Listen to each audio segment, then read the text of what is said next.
All rise.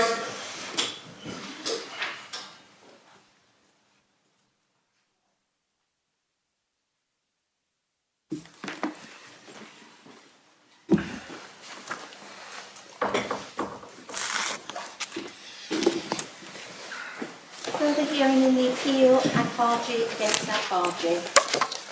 Yes. My lords, my lady, before I resume my review of the authorities which I embarked on yesterday afternoon, a few points inevitably have arisen in my either genuinely arisen or arisen in my mind.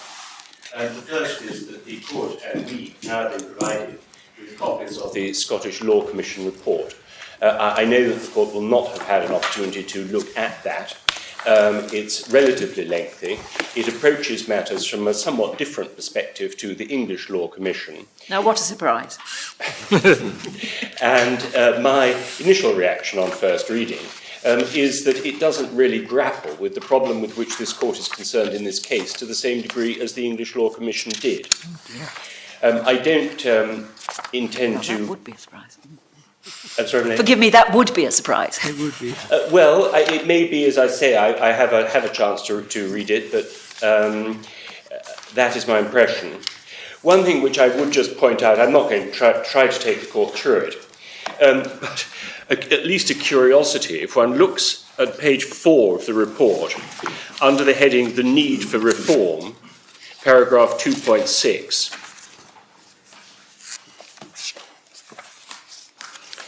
it says, the main criticism of the present law is that it leads to unjustifiably harsh results in certain cases.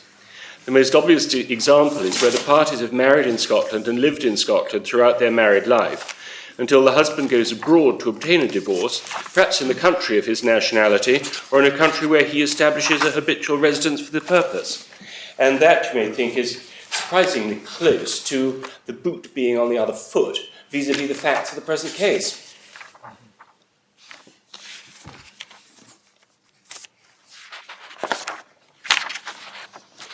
The only other matter which I'd mention, at this stage and probably at all, subject to any points which may arise, is that the report also refers to another recent report of the Scottish Law Commission, and this is over the page at page 5,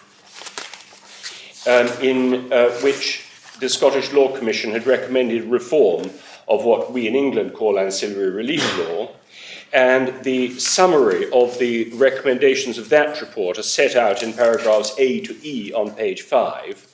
They represent, as far as I am aware, the present state of Scottish ancillary relief law, and I shall be coming back to that in a moment.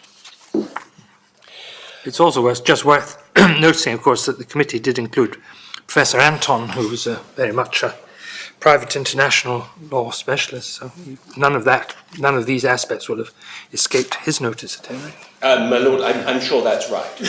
But I have not been able to find a section of this report which specifically deals with the position where an order has been made in a foreign court in a way in which the section of the English report, which we looked at yesterday, does deal with that issue. The next point which I would wish to make is in relation to the application to set aside permission and the hearing before Mr. Justice Mumby and what followed.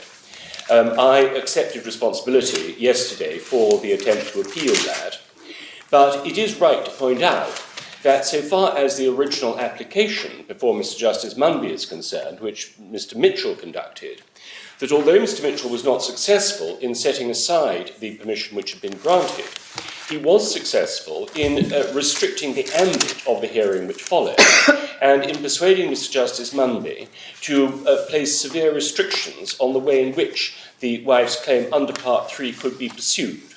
So although, on one view, his application was not successful, but he did, if I can put it this way, score a very important goal, and it therefore cannot be said that application to set aside the permission which had been granted was misconceived or a waste of costs. It seemed to me that those restrictions themselves raised some quite interesting questions as to the jurisdiction of the judge. They weren't merely procedural, they were substantive. Yes. Well, my lord, that's right. No question has been raised about them to date. No, we've probably got enough on our plate. Possibly.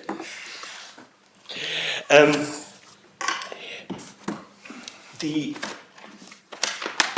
next point which I would wish to raise is to go back to my lady's question as to whether there was any authority in relation to the cases where no order has been made in the foreign court.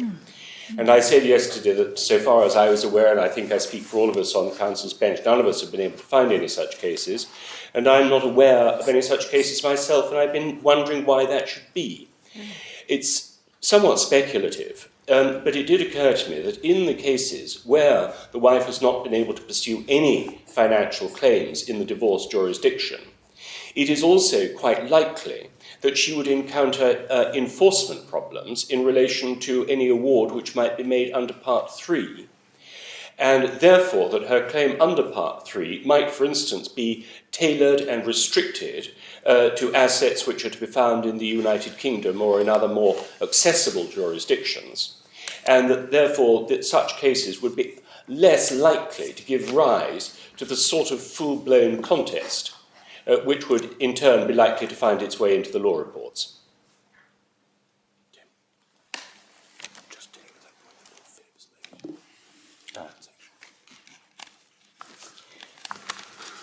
My Lord, yes, going back to, my Lord, the President's point about whether Mr. Justice Munby had power to make the order which he did, then Mr. Mitchell has reminded me that Section 13, subsection 3 of the statute provides that leave under this section may be granted subject to such conditions as the court thinks fit.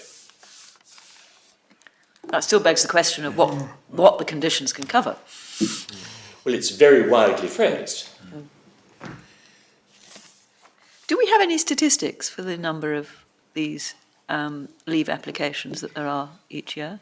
No, my lady. We have tried. Yes, we have tried. I think separately we've tried, and I dare say on this side also efforts have been made, but it seems they're really not available. No statistics are kept? No.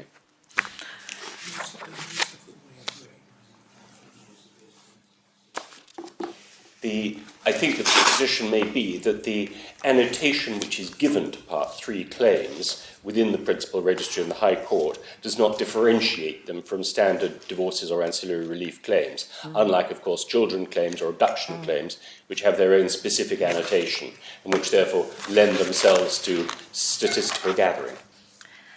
But would the impression at the bar be that they are in dozens or in hundreds or in thousands each year? Or that they scarcely reached double figures each year? Oh, no, Maybe that's an unfair question, but... Well, my lady, my own impression would be that there's certainly not fewer than dozens. Whether it stretches into hundreds, I don't know. I agree. Yes. And would it be right that usually such claims are made when there are assets within this jurisdiction? I think probably that would be right. Although, of course, if the assets were, say, in another EU member state, and so application for enforcement could be made under the Brussels Convention on the grounds that the claim was in the nature of maintenance, then that wouldn't appear to be difficult, or indeed any other state where enforcement is relatively easy. But in practice, certainly in my experience, they are usually, as your Lordship says, where there are assets in the jurisdiction. The final point which I would make before going back to the authorities arises out of my lady's interjection yesterday, which, if I may say, was perhaps intended to be expressed in terms of to provoke debate, to the effect of, are we supposed to stand by and allow injustice to carry on? I'm paraphrasing, but your ladyship did make a comment to that effect.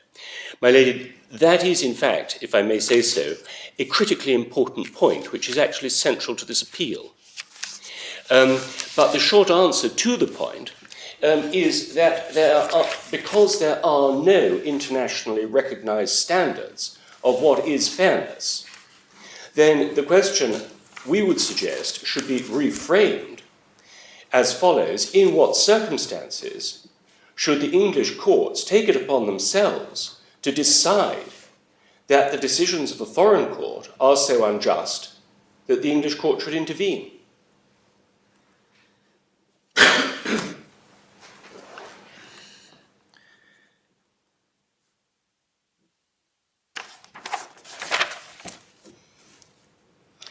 And the first, to give some examples of that, where we would say the English court either could not or would not intervene, whatever the award of the foreign court was.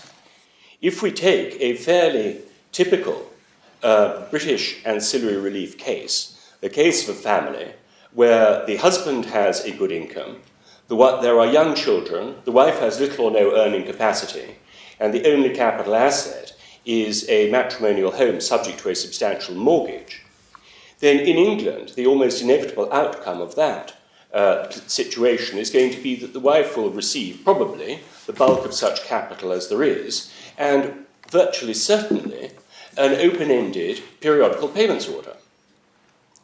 In Scotland, as we have seen from the summary of the recommendations we were looking at a moment ago, her claim for periodical payments would be restricted to 3 years.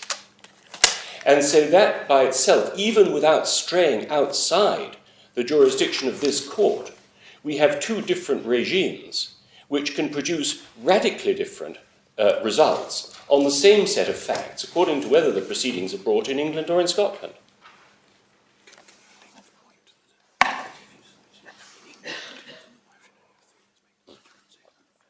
And Well, a mere difference in law doesn't necessarily lead to a serious injustice.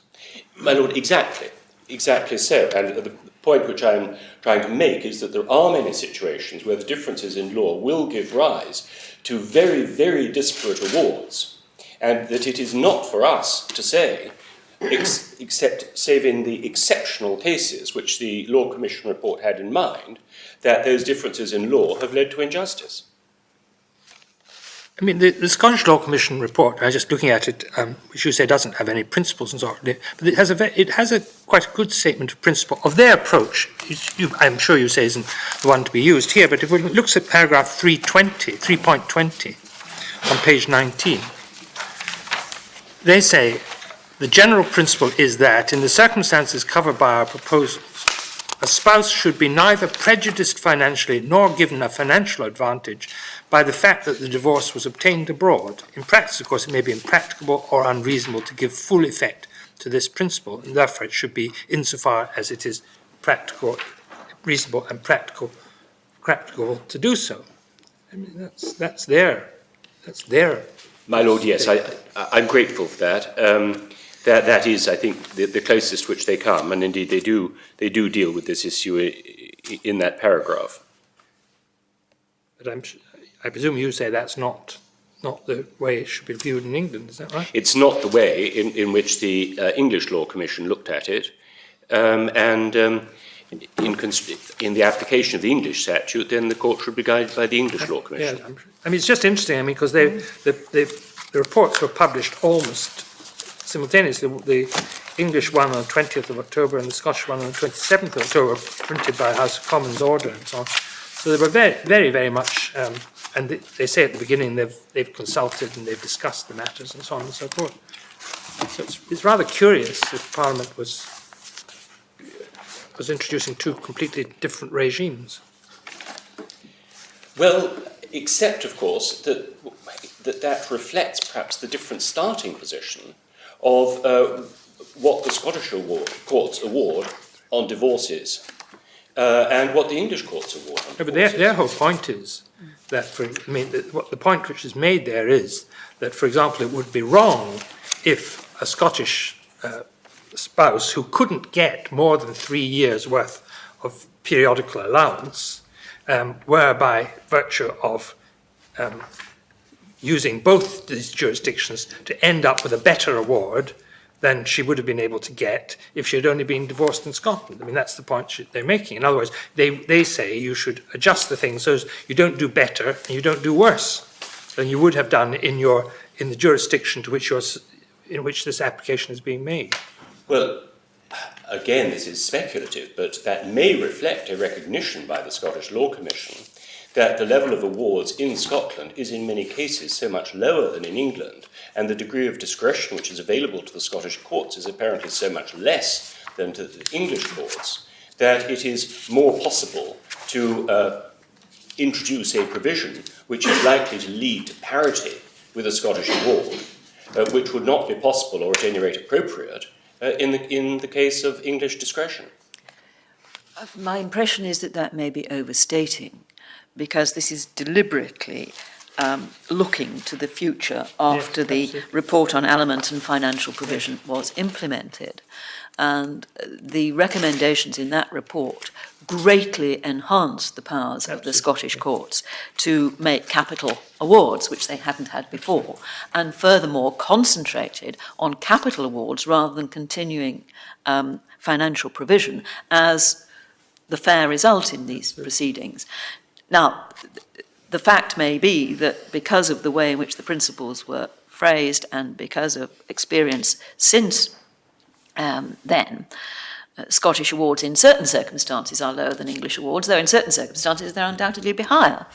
But I don't think one can assume that this was being done on the basis that a Scottish award would necessarily be very, very limited, quite the reverse. Well, my lady, my ignorance of present Scottish law is fairly complete. My ignorance of the former Scottish law is total.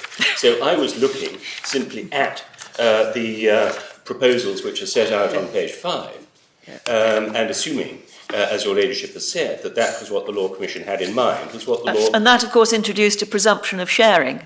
Introduced Marital property before we had it. But it also restricted the maintenance claim to 3 years. Yes, but you see, similarly, we had a clean break principle which had been established, which tried quite hard to restrict continuing periodical payments claims. So all I'm saying is I think we have to be fairly cautious about assuming that these proposals from Scotland were coming in the light of a situation where Scottish awards were very low, because they were about to make them much more generous than they had hitherto been. Well, my lady, I take the point. Of course, the real difficulty is that astonishingly, in 25 years, there do not appear to have been a single Scottish case which would help us to understand how the Scottish courts actually approach the law. And without that, then the Law Commission report really, I would say, is of limited value. Maybe it was such a perfect reform that there never have been any need for litigation on it. You never know.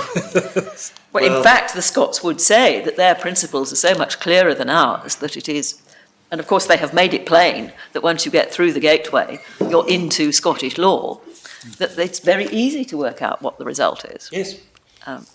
That may be the answer.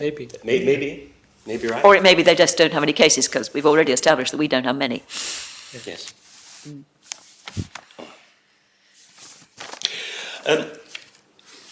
Just to go back to other situations, leaving aside Scotland, where the award of a foreign court would be unlikely, we say, to be capable of challenge by virtue of a Part 3 application.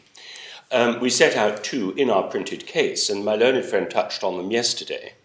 The first of those is where there has been, where the issue of maintenance has been decided in another EU member state or signatory to the Lugano Convention. And we're assuming that what is in issue is maintenance, which it very often is, and certainly it is arguable that the great majority of Part 3 cases will reflect maintenance rather than the sharing principle subsequently introduced. Then we would say that where there has been an award of maintenance in another EU member state, then by virtue of the provisions of Brussels I, the Brussels I regulation and the Lugano Convention, now I can refer to specific articles if it would be helpful, but then it is inconceivable that the English court would entertain an application under Part 3, insofar at any rate as that related to maintenance, because it would be liable to give rise to an irreconcilable judgment, and indeed an application under Part 3 in those circumstances could probably be struck out.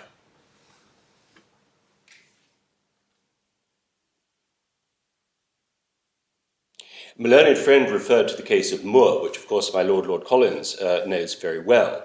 And indeed there's a passage in our printed case which I attributed to Lord Justice Thorpe, but which on rereading the report appears more likely to have been written by Lord Collins. But the point in Moore was that no order had been made in Spain, so there was no risk of irreconcilable judgments. But if one had a case where, say, an order for maintenance had been made in France, which again has a limitation although not as brief as the Scottish limitation, I think it's 8 years, on the period for which maintenance can be awarded, then any application under Part 3 for maintenance in the wider sense, as explained in Moore, could not be sustained because it would be wholly inconsistent with the fact that an award of maintenance had been made under the regime of another member state. How will this work? The foreign proceedings have finished, and therefore there's no question of les alibi pendens. Are you into the area of recognition of the foreign judgment? Yes. And that the English proceedings, therefore, would be inconsistent with the need to recognise the foreign order? And they would amount to interference with the substance of the foreign order, which is expressly prohibited, and would be liable to give rise to a mutually inconsistent judgment. Does that operate where what the English court is saying is, fine, we take the foreign order, we'll enforce the foreign order, we recognise the foreign order, but we don't think it's enough? Yes, it would apply, my lady. It precisely would apply, because any attempt to top up the foreign maintenance order by an English maintenance order under Part 3 would amount to an irreconcilable judgment and/or an interference with the substance of the order made in the other member state.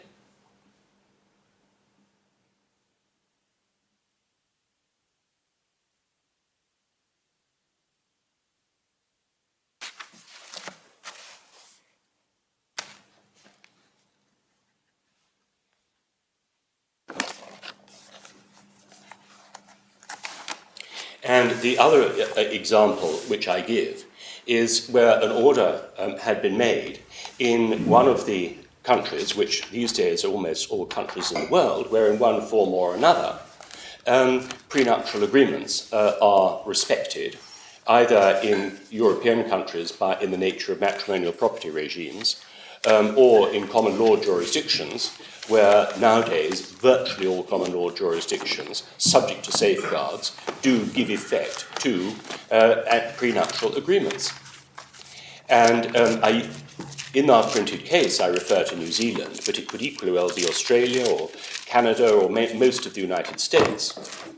And we would suggest that if a court in, say, New Zealand had given effect to a New Zealand prenuptial agreement under the New Zealand statutory code for recognition of such agreements, then for an English court to entertain an application under Part 3 would be to say very blatantly, well, that may be good enough in New Zealand. The New Zealand Parliament has considered the matter and has created a statutory code, but we're going to second guess what New Zealand thinks is right for its courts and its citizens, and we're going to make a top-up award under Part 3. Well, that would be such a flagrant breach of comity that we suggest that it simply would not happen, and that if, in those circumstances, the New Zealand wife had entered into an agreement which by English standards produced a great disparity and left her in a powerless plight, to use Lord Justice Ward's phrase, nevertheless, it would, for practical purposes, be inconceivable that the English court would go behind that. I think Mr. Dyer's example, I may be wrong, but I think he gave an example where the agreement didn't cover a particular piece of property. And therefore, you couldn't actually say that it was... Well, of course, that might be possible. But it is equally possible to imagine an agreement which did cover all assets worldwide. Yes, I of course I understand that. But in the case which I may be wrong, but I think that was what he said. Yes. In that situation, would you say there was not that you couldn't have a Part 3 application order? Well, my lord, it would depend. If the prenuptial agreement expressly excluded assets outside New Zealand, let us say, then I would say you plainly could have a Part 3 application. But if it dealt with all assets worldwide, That's different. Then you say it would. That is the example which I rely on. And so obviously we can each point to the sort of examples which assist us. But all I need to say is that there are some examples, such as a prenuptial agreement covering all issues of property and maintenance, where the English court would not go behind that because it would be, well, I've made my submission.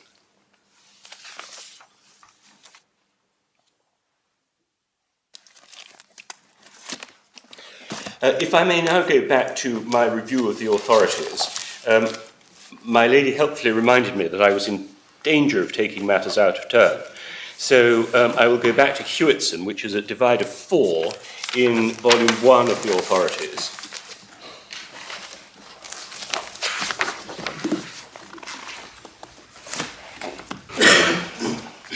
And Hewitson was, of course, the case where the Court of Appeal overturned the judge's refusal to set aside the grant of leave.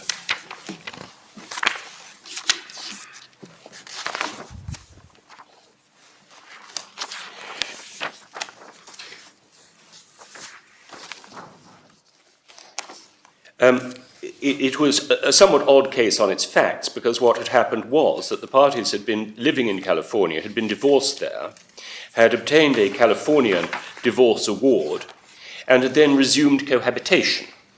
And so the application under Part 3 was made in respect of the resumption of cohabitation, and in that respect, at any rate, one might not be surprised to find that it faced difficulties. But there are some points of principle which are set out. If we start with the judgment of Lady Justice Butler Sloss, as she was, at page 104, at the bottom,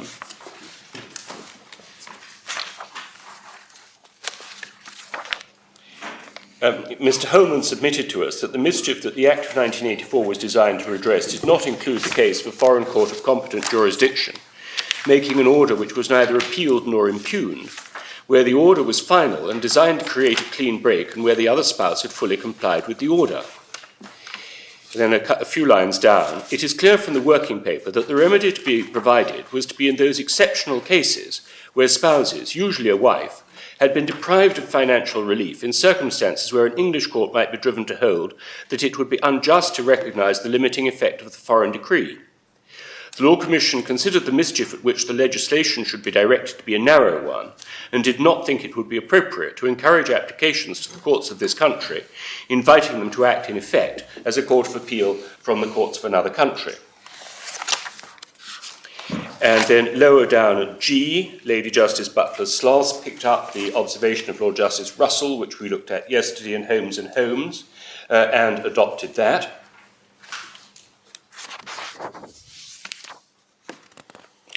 And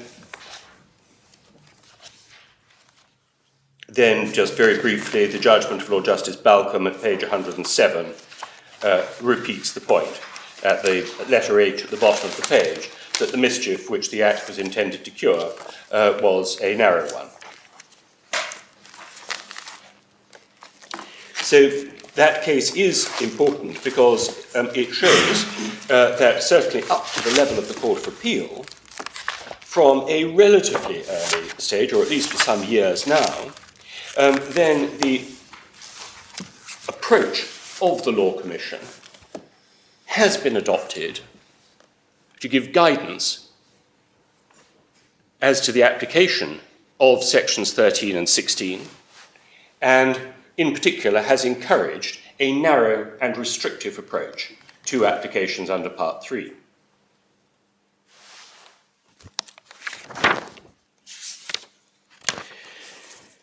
The next case in time is Lamagny, which is at divider 8, and which I would accept is probably of limited value, because it was an appeal from an ex-party application, and the court only ever heard from one party, so as was pointed out yesterday, it's unlikely these days that it would even be reported. But nevertheless, Lady Justice Butler Sloss at 454, at letter F, said this: the major cases which have come before these courts since the implementation of the 1984 Act have been in relation to wives who have obtained orders in, that must be foreign courts, which they have felt to be inadequate, and have come to the English courts for a more generous order. Those applications have been, if I may respectfully say so, very properly dismissed in these courts, particularly on the ground that there should be no two bites at the one cherry, and a litigant has no right to go forum shopping and, having obtained an order in one jurisdiction, to try and obtain an order in another. And obviously, my ladies and my lords, that is what we say is precisely in point here.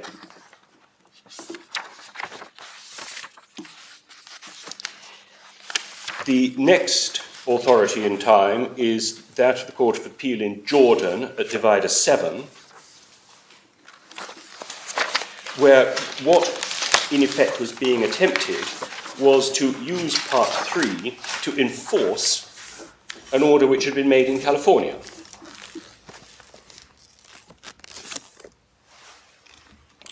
But again, there are wide observations. If we can turn to the judgment of Lord Justice Thorpe at 219, letter F,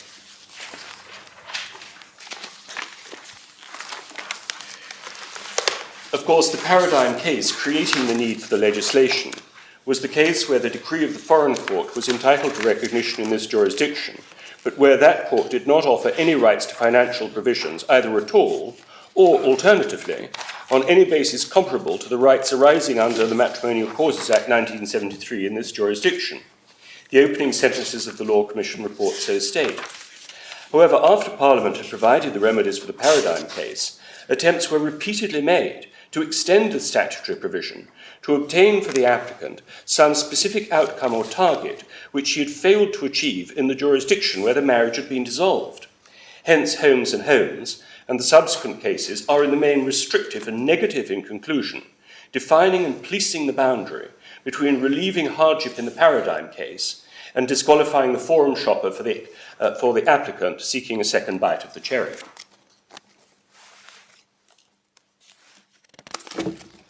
And on the following page, at 220, we have... What does he mean by extend the statutory provisions? Well, in effect, giving free rein to the English courts in circumstances where there has been an order of a foreign court. Which, of course, is expressly permitted by the statute. Well, no, my lady, what is permitted is that the English court should make an award. What is not permitted, Lord Justice Thorpe and the previous Lords Justices have been saying, is that the English court should approach this on as though they were approaching it de novo, and he is saying that they should approach it on a restrictive basis.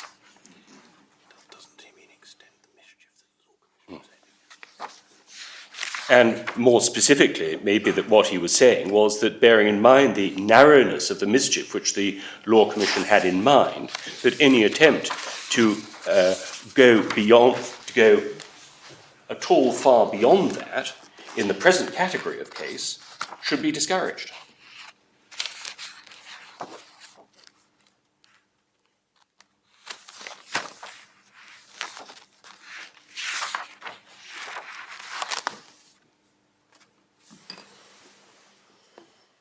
Then at 220 at letter F, I've already referred to de Dampierre. Lord Justice Thorpe says this: de Dampierre establishes the importance of fixing the primary jurisdiction before competitive litigation in more than one jurisdiction has unnecessarily depleted available assets. It is equally important to outlaw unnecessary competitive litigation after the primary jurisdiction, identified by common consent, has performed its essential function to divide assets and income. Prima facie, the primary jurisdiction, offering comparable rights of equitable redistribution, will also offer comparable powers of implementation and enforcement.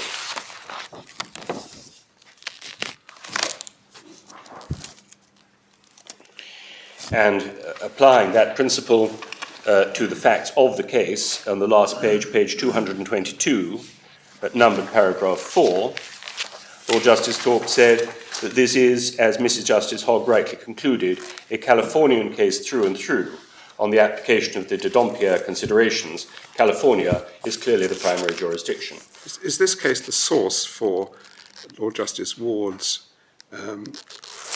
making equivalent the substantial injustice in the stay cases and serious injustice under Part 3? It's certainly part of the source, my lord, yes. seems that the Law Commission report was also part of the source, but Lord Justice Thorpe does expressly refer to this case. I'm sorry, Lord Justice Ward.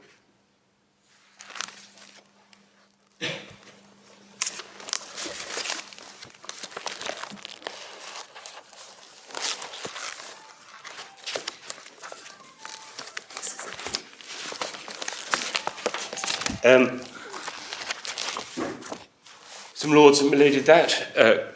Those are the only relevant Court of Appeal authorities. I think it's right to say that although the case of Moore does touch on Part 3, that there is nothing in Moore other than the short passage I've referred to, which is really on a tangential topic, which would assist the Court in this case. So if I can now turn back to the decision of Mr. Justice Bodie in A and S at Divided 2.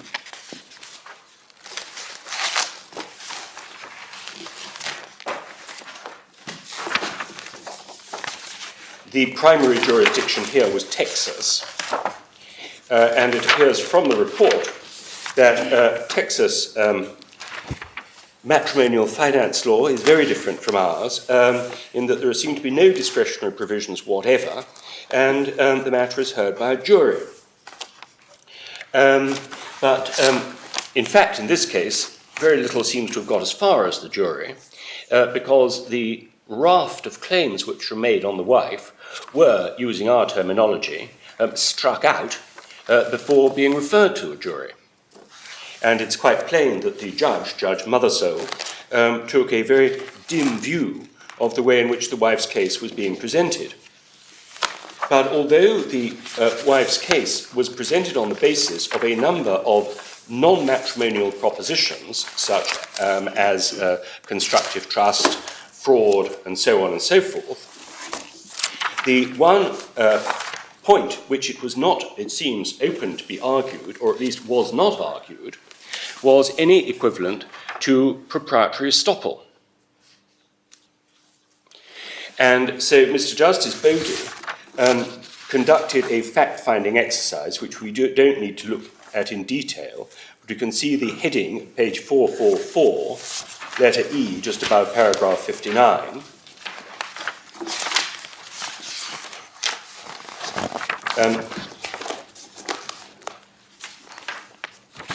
Did the husband say he would put P Road into joint names? The conclusion which the judge reached was that the husband had said that he would put this property into joint names. The wife had relied upon that, and therefore, to English eyes, a proprietary estoppel arose.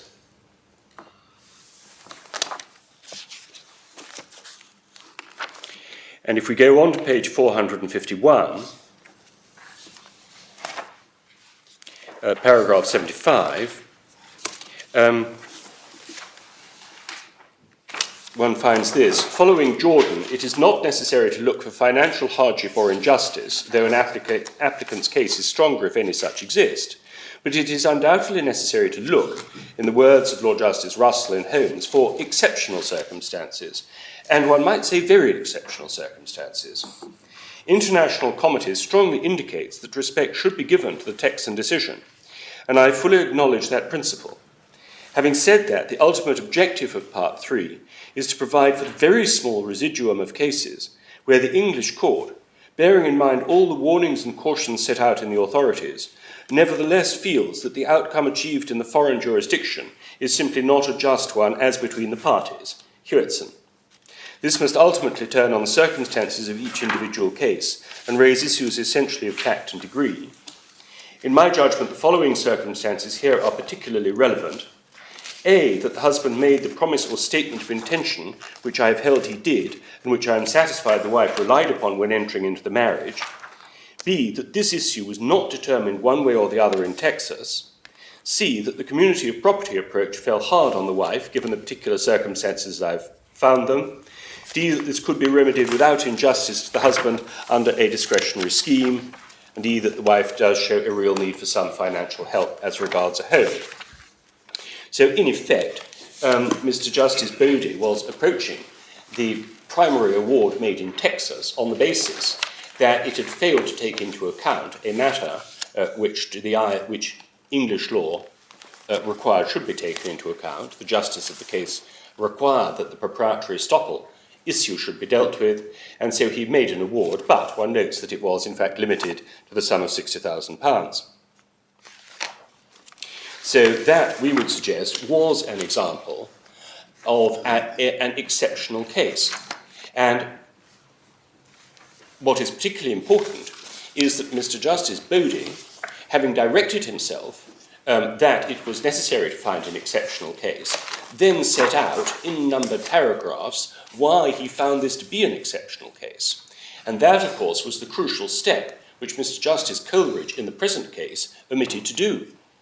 He gave himself the appropriate direction, but he then failed to follow it through by setting out why this case should be regarded as exceptional.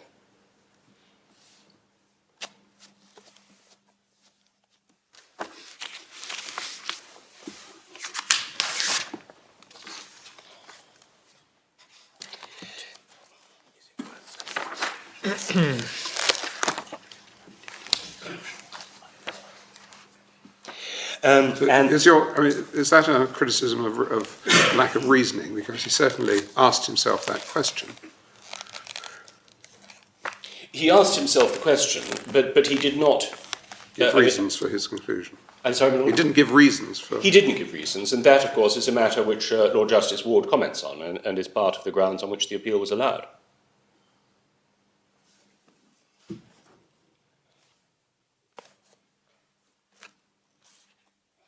And then finally, we have in fact a decision of Mr. Justice Coleridge in M and L at tab 9.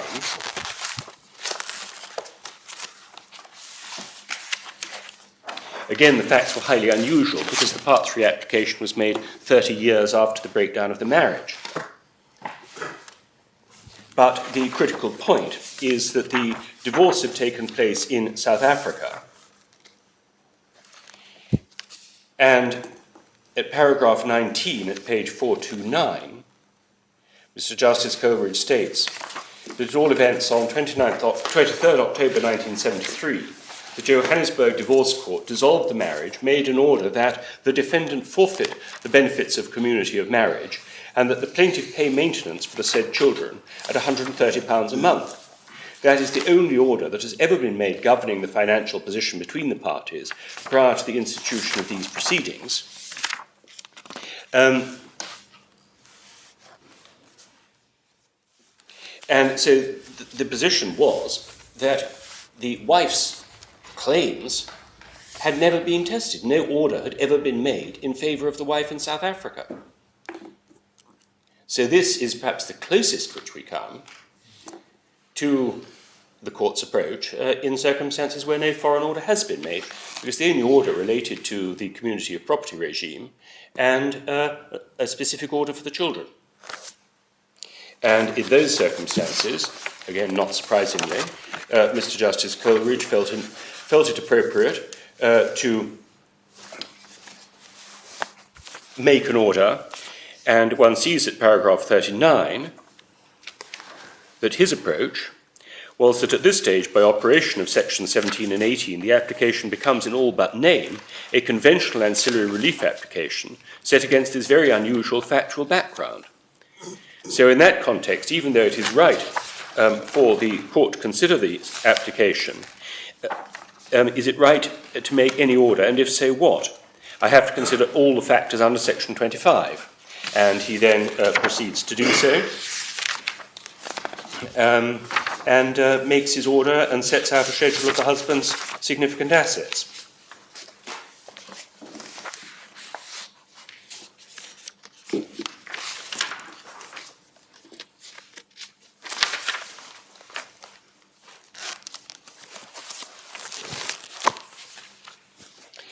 Lords and Ladies, those are the authorities which I would wish to draw the court's attention. And in a moment I'd like to turn to deal with what actually happened in the Nigerian proceedings. Before we do that, I would like to go back, please, to the judgment of Mr. Justice Ryder, which my learned friend touched on. which is in part 2 of the appendix, at page 208.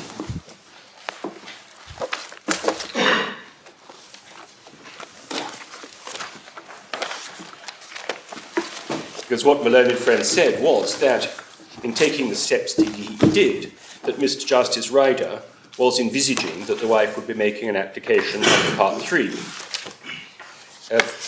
I would say that that is only true to a very, very limited extent. This was a short judgment. If one picks it up at paragraph 6, that's page 211 in the bundle, the wife is represented in the Nigerian jurisdiction, has appeared there throughout by her Nigerian lawyers. She has apparently never taken the jurisdictional point there. That is, she did not challenge the jurisdiction of the Nigerian court to determine the divorce suit, and has not only acquiesced in the process, but has taken positive steps in the same, for example, issuing a cross-petition and obtaining orders for substituted service. Were the courts in Nigeria to come to an appropriate conclusion, she would, on the facts of her own case as pleaded here, have the right to apply in the United Kingdom for permission to make an application in relation to the United Kingdom assets of the couple. And he goes on to complain that her evidence is defective. But on page 212, he says, I've come to the following conclusions as reasons for the decision I have made, and those are set out, numbers 1 to 8. But the fact that the wife might have a locus to make an application under Part 3 does not, in fact, form one of the reasons why he made the order he did. All he has done in his recital of the history is to make a passing mention to the fact that she would, on her own case, have the right to make the application.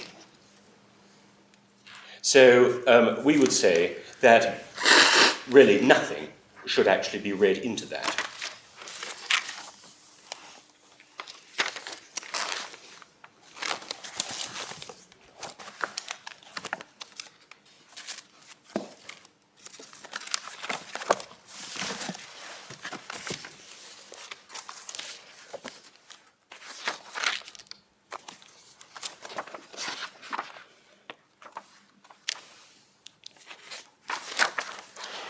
So,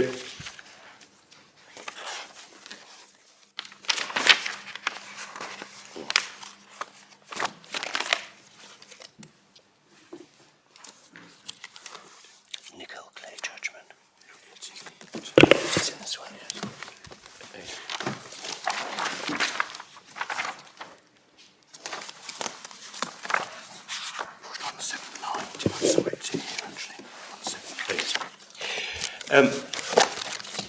If I may now turn to the Nigerian proceedings, it's perhaps helpful to see what the wife was seeking in her answer and cross-petition in Nigeria, which we have not yet looked at, and that is at the beginning of Part 2 of the appendix, page 127.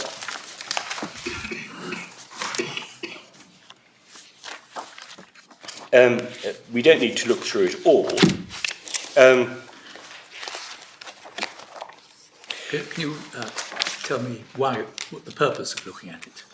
In order to see how the wife was putting her case in Nigeria, my lord. And where does that take us? Well, because there is an issue of the extent to which the Nigerian court was willing to deal with the English properties. And so one has to follow through. I mean, this will only take a moment to look at it, but one has to follow it through. That on page 129,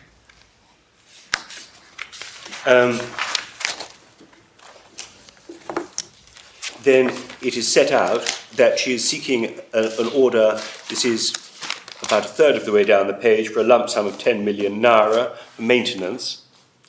And it is then set out, paragraph 5 at the bottom of the page, that the petitioner is the owner of the following properties, and so the Lytton Road property is set out there. And there is also a reference on page 130 to their high standard of living, and it is indeed a curiosity, as Lord Justice Ward pointed out, in relation to the judgment of Nicole Clay, that the wife was treating herself within the Nigerian proceedings as living in Nigeria. And this is reinforced in the middle of page 130, where it says both the petitioner and the respondent spend their holidays outside Nigeria.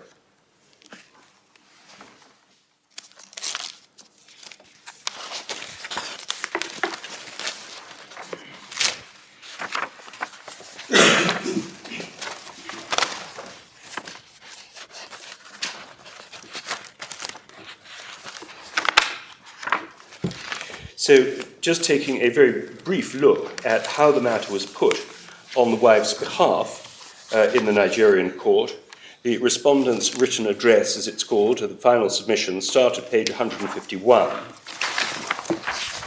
And as the learned friend has pointed out, most of these are to do with the divorce suit itself, which this court is not concerned with. But under the heading Maintenance on page 156, her counsel said this: the respondent has asked for 10 million naira. She said in her evidence that the real amount that would fetch her as close to the treatment she was used to should be about 20 million naira. But on proper reflection, she settled for the barest minimum of 10 million naira. She gave reasons why she wanted 10 million naira.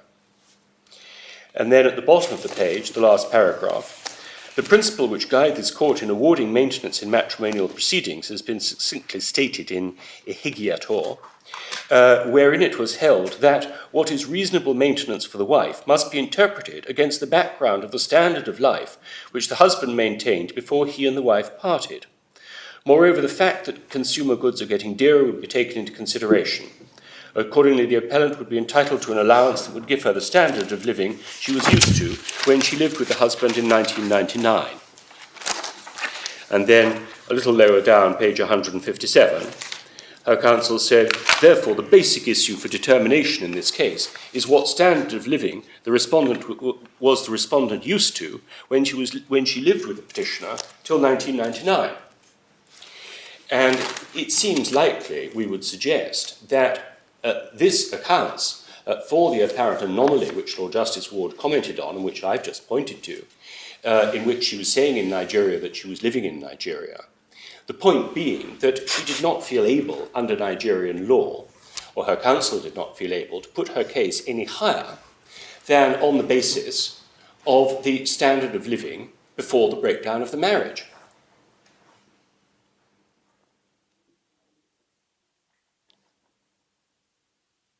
And so that was why she was asking she was focusing on what sum was necessary by way of capitalised maintenance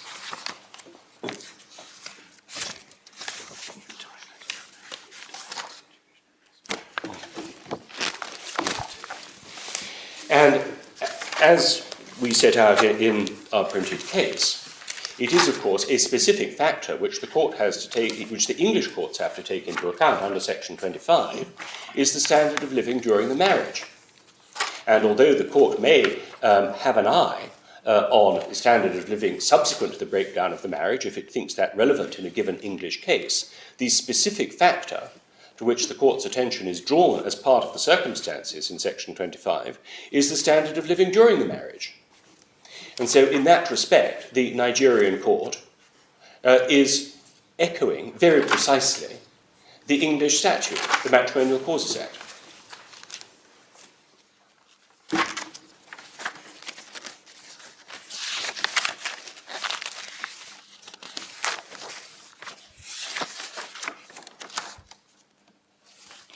Then my lady, going briefly on to the judgment of Mrs. Justice Nicole Clay, which starts at page 179.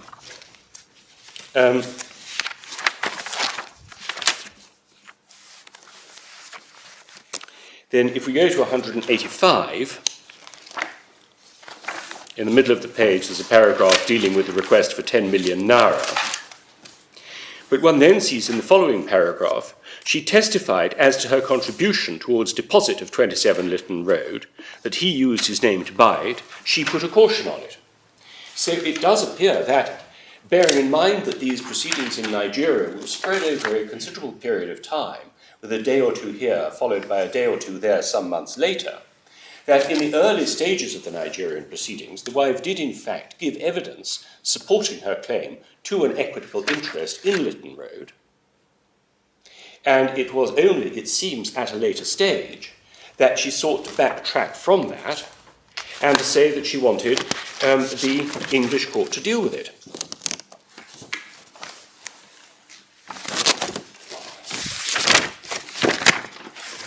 And the Nigerian court was not prepared to accept that. And we've already looked at the passage at page 194, that the position of the law is that, the bottom of page 194, the position of the law is that where issues are joined, evidence must be given. The respondent has given evidence. She cannot at this stage turn round to say her auxiliary relief should be determined by the English court. The court has a duty to determine all the issues in controversy between the parties. So it certainly seems that the Nigerian High Court judge gained the impression that the wife, having put forward a claim to an equitable interest, was then resiling from that, possibly because she was advised that her claim was not a sound claim, but for whatever reason she was resiling from that. And the Nigerian court would not let her do that. But what the Nigerian court did do was to consider what lump sum the wife was entitled to. And it considered, in the circumstances, bearing in mind the husband's other obligations, in particular the continuing education of the younger children, that the sum of 5 million naira was a fair sum for her sustenance, as the phrase is used at page 197, for the rest of her life. Now, although in the lower courts we challenge to some degree the correct interpretation of Nigerian law, for the purposes of this court, we accept that insofar as property was concerned, the powers of the Nigerian court were restricted to those which English courts would have had before the 1970 reform.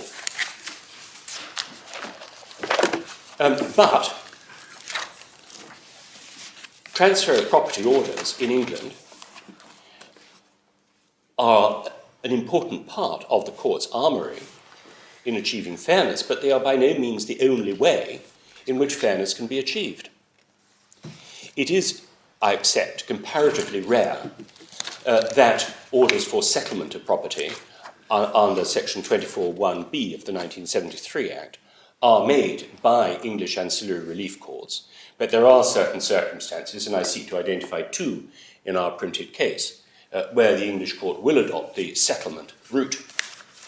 But more to the point, the English court very frequently meets a wife's housing claim by a lump sum order.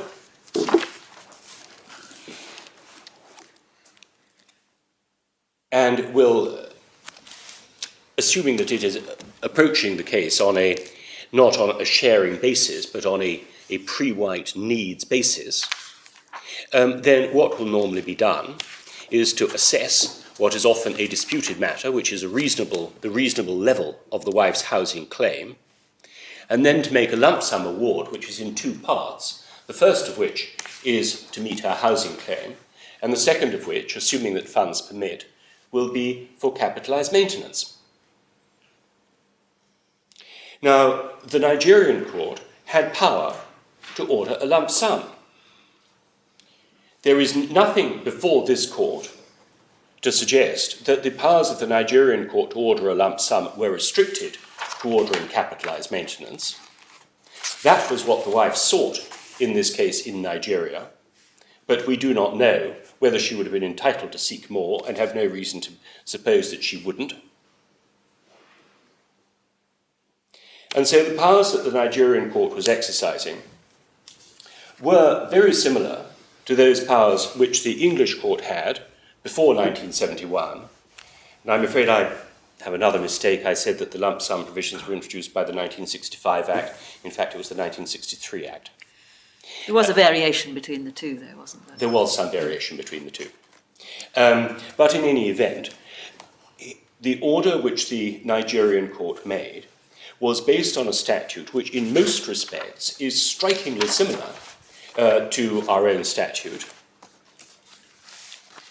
And indeed, if we could just turn back to the Husband's Counsel's submissions at page 172, under the heading, "What sort of maintenance is the respondent entitled to?" And then at 172, she said, "In determining whether or not and how much or what sort of maintenance should be ordered, the below listed points should be considered as they are relevant considerations, which are basically garnered by the court itself from the pleadings and evidence given for the proof." And then set out numbers 1 to 8, which echo in almost identical language the paragraphs of section 25(2) of the 1973 Act. So, subject to this one difference, which I say is a more technical and formal than real difference, namely that the Nigerian court had no power to make a transfer of property order, that the statute under which it was operating was remarkably similar to the English statute, indeed was plainly inspired by and drawn from the English statute at some stage in its evolution, because the echo of language can't be a pure coincidence.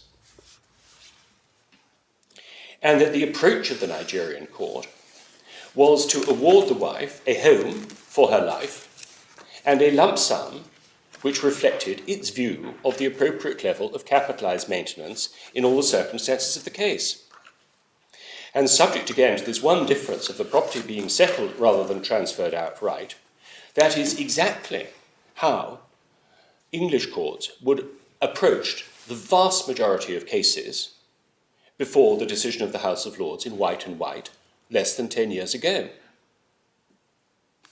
And it is quite impossible, we submit, to say that the approach of the Nigerian court was not broadly comparable to that of the English court, which we say is the correct test, per M and M,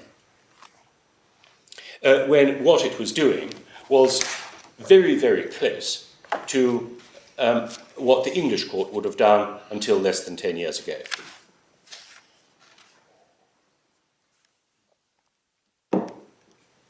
And again, I refer back to what Lord Gough said in De Dampierre, and I would say that the differences between the approach of the Nigerian court and the approach of the English court were actually much less than he was considering in relation to the approach of the French court at that time in that case.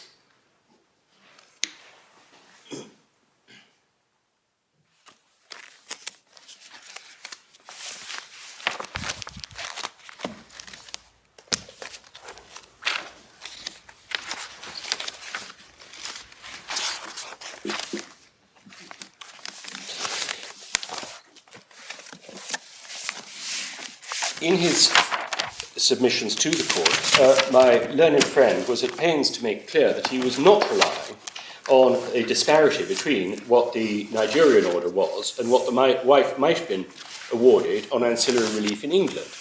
And he suggested that that was something which was the Court of Appeal had got interested in quite unnecessarily. Well, I would say that that's not in fact right, because whether or not and to what extent that aspect of disparity may have formed part of the wife's case, it was certainly a matter which Mr. Justice Munby took into account.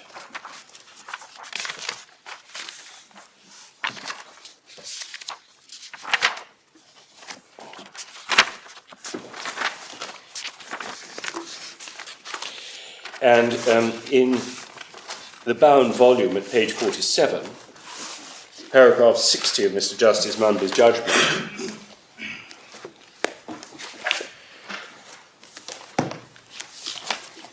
his reason for giving leave to pursue the application is set out there. What is, in my judgment, the very considerable discrepancy indeed between the aggregate value of what this court would consider to be the relevant matrimonial assets, some of the most valuable being located in this country, and the very modest amount of the provision made for this wife, following a marriage of, I emphasise, 32 years, justifies the conclusion that there is, within the meaning of Section 13 of the Act, substantial ground for her making this application. So that was the basis upon which leave was given, and while it is fair to say, and having gone back through my learned friend's skeleton arguments in the lower courts, I accept that this is not a matter that they have stressed, but nevertheless, in view of the fact that that is the reason why leave was given, it's naturally something which we have felt a need to tackle.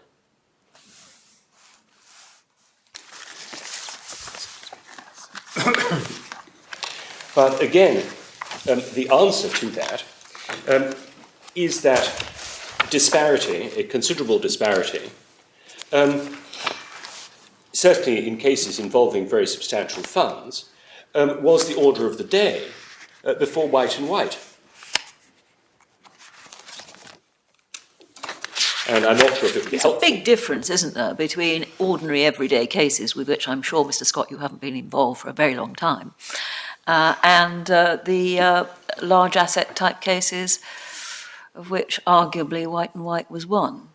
In the ordinary everyday cases, things were being shared out on a much more even basis, because that was the only way in which both parties could be supplied with a home and means of subsistence.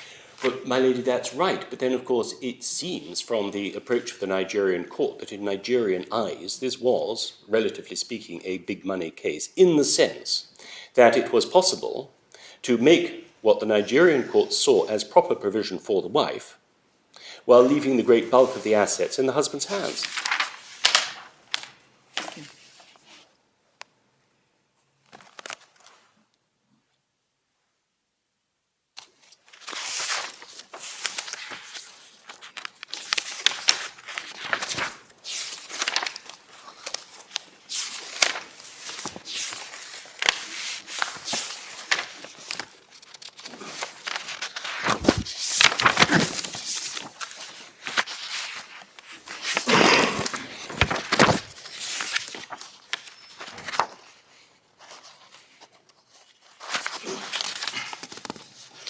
Could I just touch also on the question of hardship? We say in our printed case that hardship is almost as elastic a concept as fairness. And that both Mr. Justice Munby and Mr. Justice Coleridge approached this case on the basis that the wife has been living in England since 1999. For her not to have a home would amount to a hardship, and it is within the remit of the Act to alleviate hardship, and therefore it is appropriate to make an order. But that, in our submission, entirely begs the question of whether the wife should be entitled to come to this country after the breakdown of the marriage, pursue a lifestyle, which I'm not suggesting it's in any way extravagant, but is inevitably more expensive living in London than living in Lagos, and to look to the husband to support that. And it was the husband's case, and his evidence, as is recited in the judgment, that he could not afford to live in London. And although the parties had lived together in London in the early years of the marriage, they had lived in Lagos for the 20 years preceding the breakdown of the marriage, and that's a conservative figure. There was some dispute, but that's the minimum figure, is 20 years. And so I ask what I say, important rhetorical question: why should the wife be entitled to come to this country, establish a way of life here, without any consent from the husband or encouragement from the husband, and then claim that it would be a hardship if she is not entitled to maintain that way of life which she has herself established? Well, I'm not saying it's this case, so please don't suggest it is. But supposing a wife, having separated and been divorced from her husband, went to where her children were living, because they were just a sort of natural thing to do. That's where she would find support and so just contact with grandchildren, whatever it might be. I mean, in that situation, would one regard it as outrageous to say that that the husband should, make Well, provision? my lord, of course, every case is fact-specific. If the position was that that an English wife had married a foreign national, lived abroad for some years, and then came back to this country, that would be an entirely different situation. But here, although it is right that the children of this family have some connection with London, 4 of them own properties here, but only 2 of them work here. They are an international Nigerian family to that degree, at least at the generation of the children. But your lordship's point, which might be valid in many cases, simply doesn't apply in this case. Because what we haven't looked into is the extent to which, that if the children are here, that it is they who followed their mother rather than their mother following them. But in any event, my lord, it is very different according to whether the place where the wife goes on the breakdown of the marriage is one with which she has had a really substantial connection, and is in, especially if it's her home country, or here where she's coming back to England where she hasn't lived for over 20 years. Really, she's a UK citizen and so on. It's if she set off for Buenos Aires, it might have been rather different. Not that she would have qualified, of course, in that situation. But it's coming to a place with which she can only make the application because she has got some substantial connection with the place. She fulfills the rules for jurisdiction. My lord, the rules of jurisdiction permit the application to be made after 1 year of habitual residence. I would submit that That's not enough. That's not enough by itself. One has to look at the wider But picture. here she's. But also what one has to look at, and this is what Mr. Justice Coleridge failed to do, is not merely to look at the connection with England, but to compare that with the connection with Nigeria. And that is what Section 16 specifically requires, and he wholly failed to do.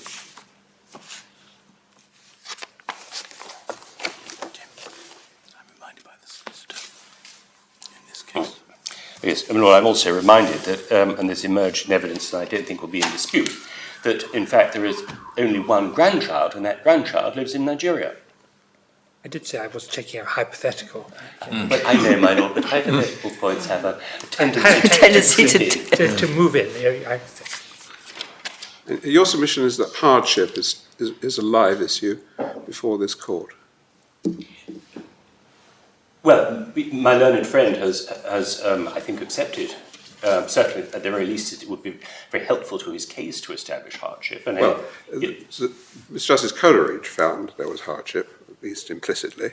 Yes. The Court of Appeal didn't reverse his decision in any sense in relation to that ground. No, well, my lord, that is right. Nevertheless, I hope that I will be entitled at least to query whether, in view of the deficiencies in Mr. Justice Coleridge's judgment and his failure to compare the links with England and Nigeria, whether that was justified. But if your lordship is against me on that, then I will move rapidly on. Well, Lord Justice Ward did say that the order that they made would leave her in a powerless plight. That comes pretty close to hardship, doesn't it? Yes, it does. It does. 2 points. The first is that she's created the hardship herself through her lifestyle choice, and the second is that the Nigerian court did not give her substantial injustice. So all I would say is that if the powerless plight or the hardship is one that she has created herself by moving here after the breakdown of the marriage, but I move on.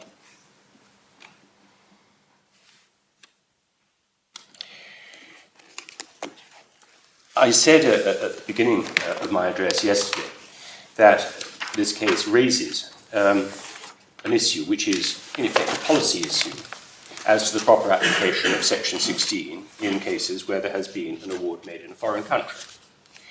I have tried to take the court through the English Law Commission report, through all the reported cases, and have attempted to show that there is a thread which runs through all of them to the effect that, as a matter of policy, where there has been an award made in a foreign court, that the English court should adopt a very narrow and restrictive approach. And that has been absolutely consistent in the cases and derives fairly and squarely from the Law Commission report. And the choice which faces this court, it is of course open to this court to take a completely different line and to say that there should be a much less restrictive approach. We would say that that is undesirable, first of all because that was not what the Law Commission had in mind, and in order to give assistance to lower courts, it is helpful that there should be some guidance. It would be very unhelpful if this court were to depart radically from the guidance which has been handed down over at least 20 years of taking a restrictive approach. And while we are collectively unable to answer my lady's question as to how many applications there are, I would suggest that there can really be no doubt at all that whatever the number now is, there will be an awful lot more if the more permissive approach is taken. One of the difficulties that we have is whether one's restrictive or not. That's, in a sense, not the question. The question is, what is the principle? Yes. The statute lays down no principle whatsoever. Yes. We have, therefore, to seek to find one. Yes. The present state of the authorities are all over the place, because we have in some places people going to the Law Commission and saying hardship or serious injustice or both, or one or the other, and those can be deduced from the Law Commission report in one shape or form. But we also have Jordan, where the Court of Appeal says, no, it's not hardship or injustice. It was quite wrong of Mr. Justice Caslett in NNN to rely on hardship or injustice. He shouldn't have read those in. But we're going to read in de Dampierre and de Dampierre, which is nowhere to be found from the Law Commission's report, despite the presence in the Law Commission of some high-powered conflict specialists. So it's difficult for us to say there's a consistency in the authorities below, because they pluck these particular principles out at different times. And well, we can find them everywhere. My lady, I take that point, but the position, if I may say, is analogous to one, let's take a hypothetical House of Lords case where the 5 members of the House have agreed on the outcome while adopting different routes.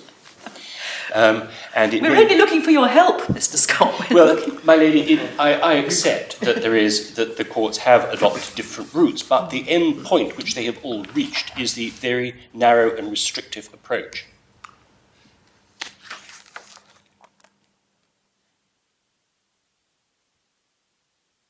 And that however one reads the Law Commission report,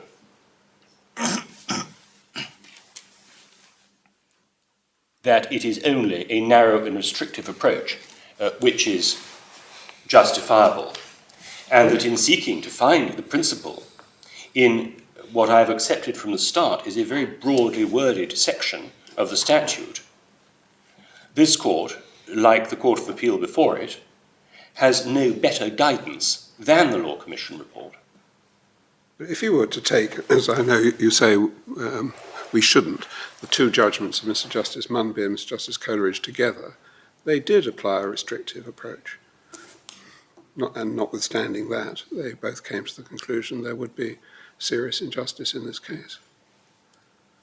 Well, with respect, the outcome does not amount to a restrictive approach.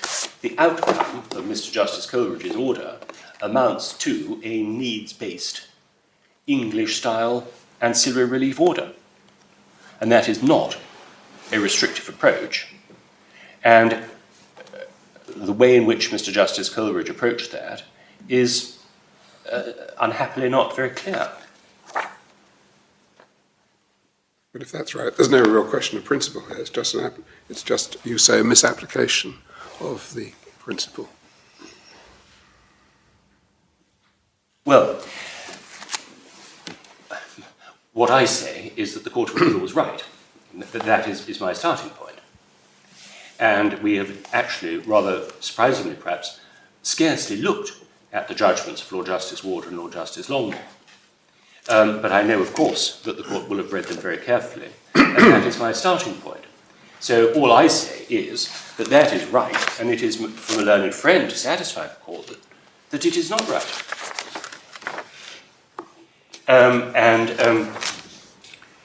It's not necessary for me to argue that there is a point of principle. I am simply seeking to uphold the decision of the Court of Appeal very, very largely on the grounds set forth in those two judgments. I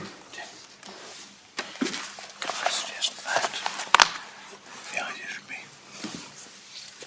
if in the foreign jurisdiction the principles are more decouplable to here, then we should only intervene if there's substantial injustice. That's what I would suggest. So, as to the principle to be found, then I would strongly suggest that the approach which my learned friend conceded at the outset of his submissions, that he had to satisfy the court that a substantial injustice, serious injustice had been caused, is correct. That was a concession which was rightly made. And I would also say that the Court of Appeal has been right when it has consistently said that it is only in exceptional cases that order should be made under Part 3. Well, that's another part of the incoherence, isn't it, on the present state of the authorities, because that's the one criterion that the Law Commission undoubtedly expressly rejected.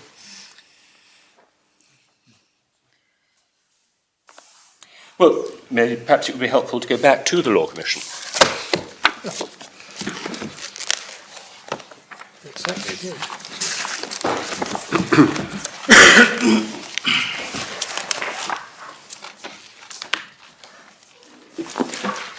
Paragraph 51.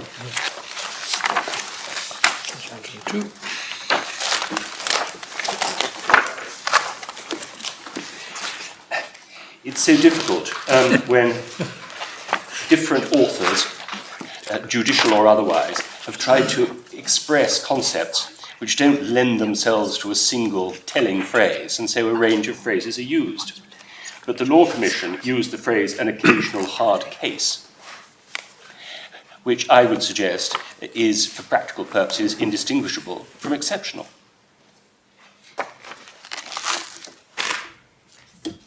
But that was the outcome that was predicted, not necessarily the means of achieving it.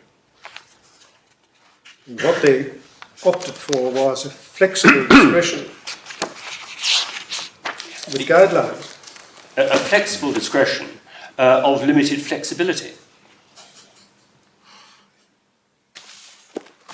And they invited Parliament to specify that the discretion should only be exercised in the occasional hard case. Parliament has not done so. It is open to this court to do so. And in so doing... Who invited Parliament to do that?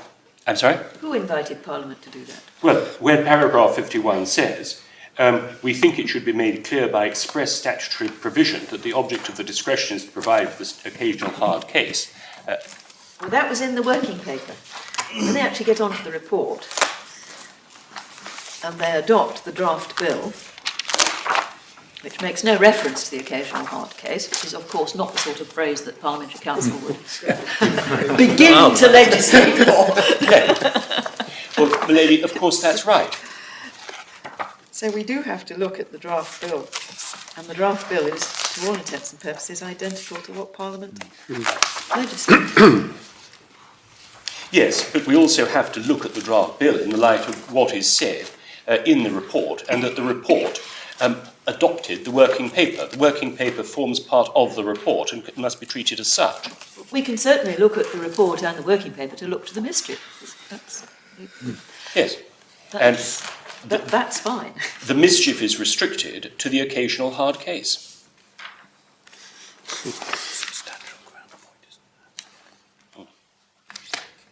Because what the occasional hard case may be in 1984 may be a very different animal in 2009.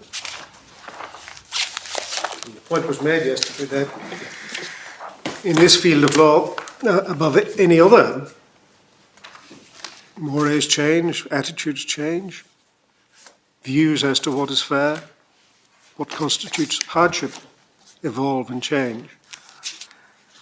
And quite apart from the difficulty of coming up with a rubric that would be synonymous with an occasional hard case, to reduce to statutory language a provision which prescribes forever and a day that this class be restricted to a certain level, it seems to me to be a very ambitious aspiration.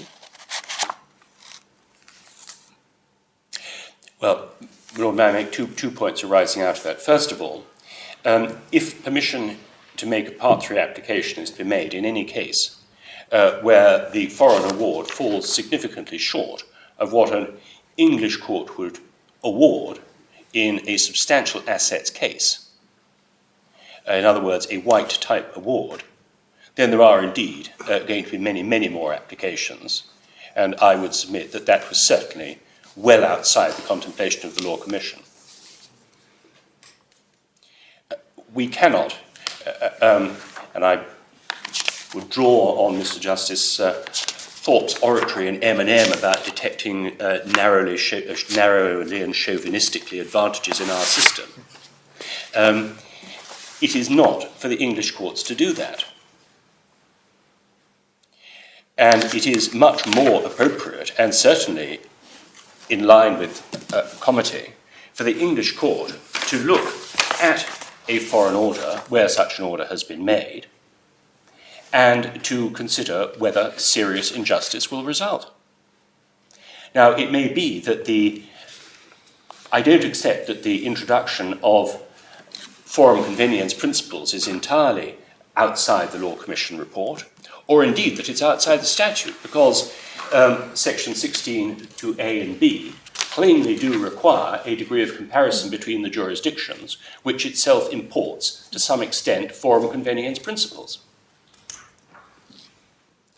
And so in those circumstances, the court has to consider, we suggest, whether the foreign order has resulted in an objective sense in serious injustice. And I say in an objective sense because, of course, as has been said in many cases, what is fair for one party will almost inevitably seem unfair to the other. And so the court has to stand back and look at it objectively. But that objective overview has to be taken according to the appropriate lens or prism. And if the case is, in a wider sense, an English case through and through, then the English court is more likely to find that the foreign order is objectively unjust. If the case is very substantially a Nigerian case, which this case was found to be both by the English and the Nigerian courts, then the English court should approach the question of serious injustice through the Nigerian lens, in which case there is no ground for any criticism, because we have seen how the Nigerian court approached it. There is no criticism of the fairness of the procedure. The outcome, although no doubt disappointing for the wife, was, the court may think, well, within the bracket of what might be expected in light of the way in which she put her case. And, very importantly, she did not appeal it. So it is, we suggest, in the context of this case, the purest forum shopping to come to the English court, having tried to back out... That's the issue you've lost on, isn't it? Haven't you really, or you've lost on at first instance, wasn't really the argument about hardship. And the argument being the wife, for perfectly legitimate reasons, made her home in this country, and now the award is going to render it not a viable home at all. And that's why there was so much argument as to whether she had bona fide made her home here or simply come here to get tactical advantage in sharing out the assets. Well, yes, my lord, but there were two strands to that argument. One was whether she had bona fide come here, in which I fairly and squarely lost, and there are findings to that effect, and I don't not sought to get round that. The other was whether it was reasonable for her to do so and to claim to be supported by the husband in doing so. And that was not addressed by Mr. Justice Coleridge. So it's not just the reasonableness from her perspective, it's the reasonableness of her requiring the husband to support her in her choice. After 32 years of marriage and 5 children. After 20 years of living in Lagos and he continuing to live in Lagos and saying that he could not afford himself to live in London.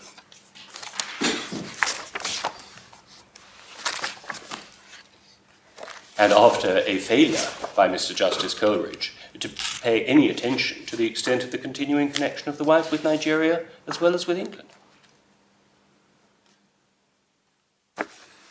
So, my lady, it is difficult, I can see that, not to be sympathetic to the wife. Lord Justice Ward expressed his sympathy for the wife. But that sympathy is not going to assist the court, and indeed may be positively unhelpful to the court in trying to find the point of principle upon which the statutory power should be exercised. It's trite, but hard cases make bad law.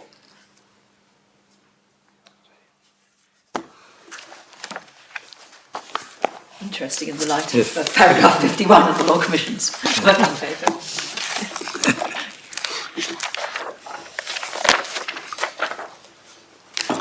Yes. Would your Lordship give me a moment? My Lords, unless I can assist further. No, thank you very much. Mr. Mitchell? My Lords and Lady, nothing further. Thank you very much. Yes, Mr. Dowd. Yes, of course.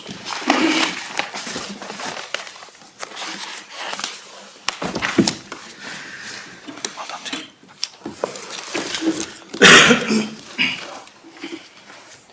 Can I deal with the last point first?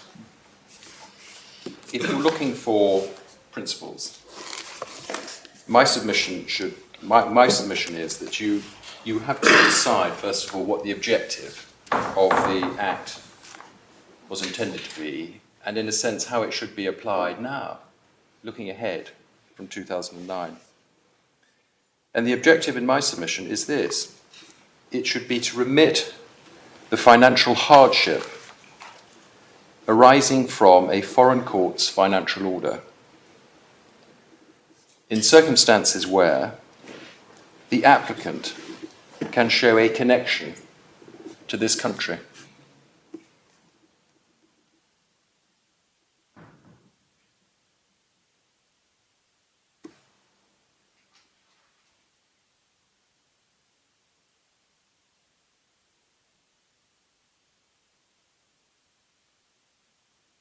And how should the court exercise its powers to meet that objective?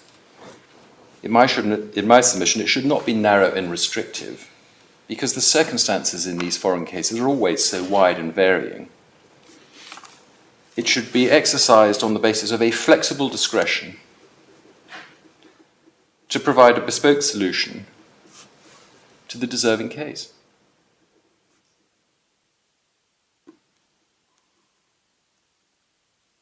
If that is the way the Act is applied, then you should be able to avoid the pejorative descriptions of it being a second bite at the cherry, because you have to identify hardship. And if you restrict it to some extent to connections with this country, you are guarding against what the Law Commission has obviously considered very important, which was the forum shopper. And when we come to the Scottish Law Commission report in a moment, you will see in my submission that this is what they were looking to do. They were trying to promote a connection with Scotland. They were making the jurisdiction requirements quite hard and actually say you've got to have a connection with Scotland. And if you make it as part of the objective, meeting a case where the applicant can show a connection with this country, then you should be able to do justice in the deserving cases.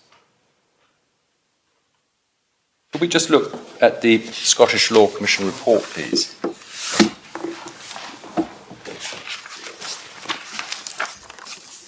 the distinction between the two systems is very succinctly set out on page 6 at paragraph 2.13.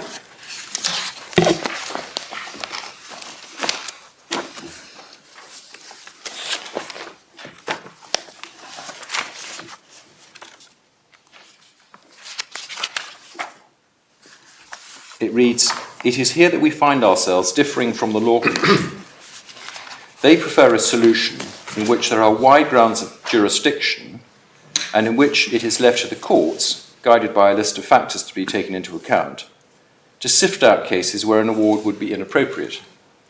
We prefer a solution in which there are stricter grounds of jurisdiction and the legislation identifies certain cases as inappropriate in advance." And if you go down the paragraph, you will see that they considered there was no need for a preliminary barrier to unmeritorious cases, no filter, no ex parte application, because that was not a familiar concept in the Scottish system. So what they proposed instead, if you please turn to page 9, paragraph 3.5, to bolster the jurisdiction requirement, and in fairness to the defender, they also required as a general rule that there should be a sufficient connection between the defender in this country. So it's husband and wife at the time of the application for financial provision, which obviously we don't have under the English statute. And then if we could please turn on to paragraph 3.15, which is at page 16. Why do you say we don't have that? Because when one's looking at the factors, it's connection of the parties. Yes, my lord, but in terms of jurisdiction... I see, strict jurisdiction, exactly. Yes. Although an applicant can base her claim on the respondent's habitual resident or domicile, she doesn't have to show that they both are either domiciled or habitually resident. Yes, yes. Paragraph 3.15. They talk about connection with Scotland. This is the important paragraph. And just reading from the middle of the paragraph, they look at what was in the working paper. That was the guideline for consideration in the working paper, which is not word for word how it appeared in the draft bill and in the Act, because it talks about connection of the parties of the marriage with this country and whether it be appropriate. They elided the concepts together in the working paper, but then they split them in the bill. But it's the same points. And they say, we have asked ourselves how this guideline could best be incorporated into a system based on rules. We considered whether there should be a requirement that the parties should have lived in Scotland for a specified number of years during the marriage, or for a specified proportion of their married life together, but concluded that any such rule could lead to anomalies. Cases under these provisions are likely to be infrequent, and it would, in our view, be sufficient to require that the marriage should have had a substantial connection with Scotland. And this is the important passage coming up. We considered whether it would be necessary that the marriage was more closely connected with Scotland than with any other country. Such a provision would be very attractive in theory. There could be little objection from foreign countries if we applied our law on the financial consequences of divorce in cases where not only were reasonable jurisdictional requirements satisfied, but also the marriage was more closely connected with this country than with any other country. There would, however, be practical disadvantages. It would not always be easy to determine the country with which the marriage was most closely connected. This point was made in the working paper, and then they quote the passage, the important passage that I referred you to yesterday, which is about no one right system of law. They say it would, on the other hand, seldom be difficult to determine whether or not a marriage had a substantial connection with Scotland. We therefore conclude that an action for financial provision after a foreign divorce should be competent only if the marriage has a substantial connection with Scotland. And that was then incorporated in Part 4 as a specific condition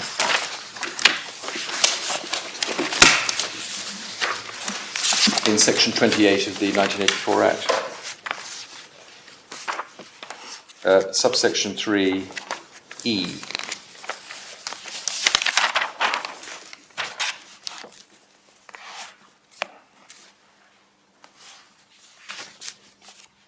The condition that has to be satisfied is the marriage has a substantial connection with Scotland.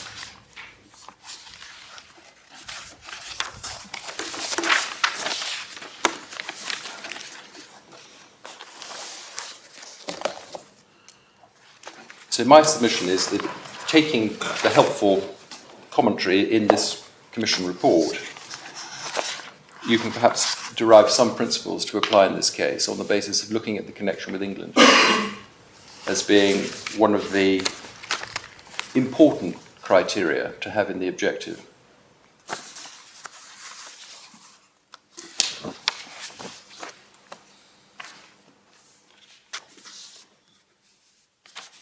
My Lord Phillips said yesterday to my learned friend in a very telling question, if Mr. Justice Mumby had said, after he'd given his judgment, right, let's get on and start the case then, let's call the witnesses, let's deal with the merits of the case, what would have happened? Would you have said a great deal more, Mr. Scott? Well, the answer is there wasn't really a great deal more to say. Because before Mr. Justice Mumby, there were 3 affidavits from the wife, and there was a long affidavit from the husband that had exhibited all the Nigerian proceedings, all the documents that we have in the bundles here. So Mr. Justice Mumby had all the background information. And the submission that has been run by my learned friend throughout the case really hasn't changed. His case is, the parties are Nigerian, they participated in proceedings in Nigeria, Nigeria has made an order, and this court should not make a further order because it's a second bite of the cherry. And that has been the consistent theme throughout. The case has been run as a matter of principle. When the matter came before Mr. Justice Coleridge, there was no new evidence of any real significance. If I could ask your lordships, please, to take Appendix 2.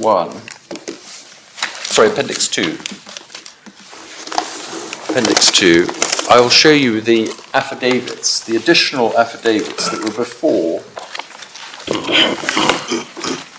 Mr. Justice Coleridge. And you will recall that Mr. Justice Mumby had restricted deliberately the ambit of the further evidence that was going to be adduced. The evidence that he had laid down should be provided was limited to the parties updating their financial positions. And if you turn, please, to page 259,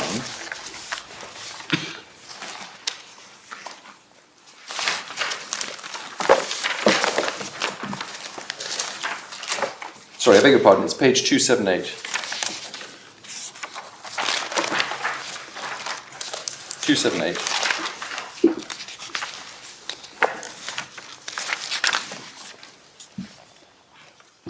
This is the further affidavit that the wife swore before Mr. Justice Coleridge, and you can see it runs to some 5 pages dealing with her needs and her current financial position. That's all it deals with.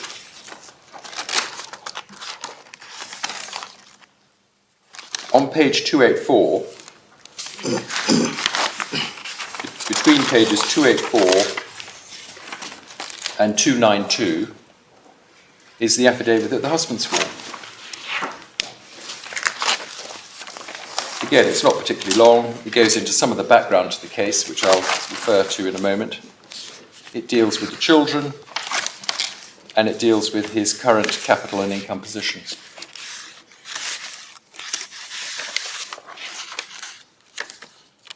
So they were really dealing, if you looked at the evidence that was before Mr. Justice Coleridge, in reality they were really dealing with a Section 18 application.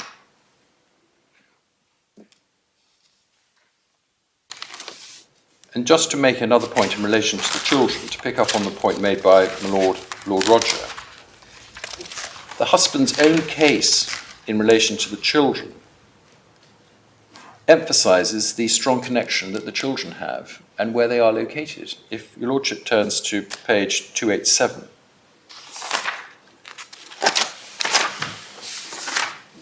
the husband dealt with each child individually. from paragraphs 12 to 16. And you can see the eldest child worked in Nigeria, but she has a house in Enfield. Paragraph 13 is the party's son, who is an actor. He lives in Los Angeles and in the United Kingdom. He has a flat in Enfield. The third child, a daughter, lives in Hendon and is a solicitor with a practice in London. And then the next daughter, who was then 35, is an economist working with Credit Suisse in London, living in Maida Vale. And the youngest child had been living in London, but was about to go to America for further education. So to turn the hypothetical into reality, you can see that the children were here. Or if they weren't actually physically here, they had a base here and would no doubt be returning here.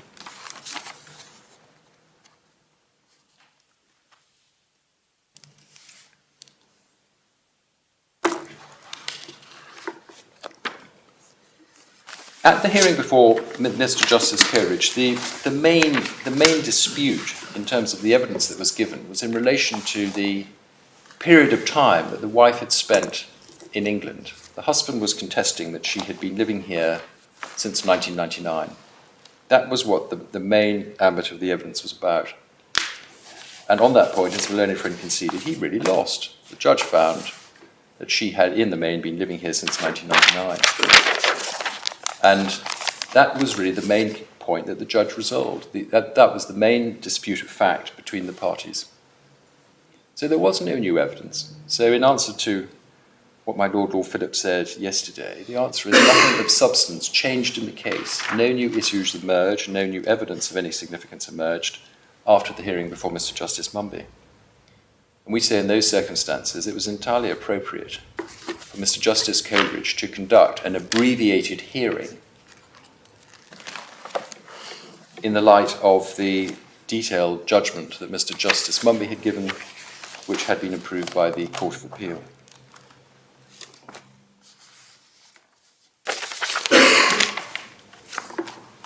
Can I next turn, please, to one of the authorities mentioned by my learned friend, and that's the case of M&M.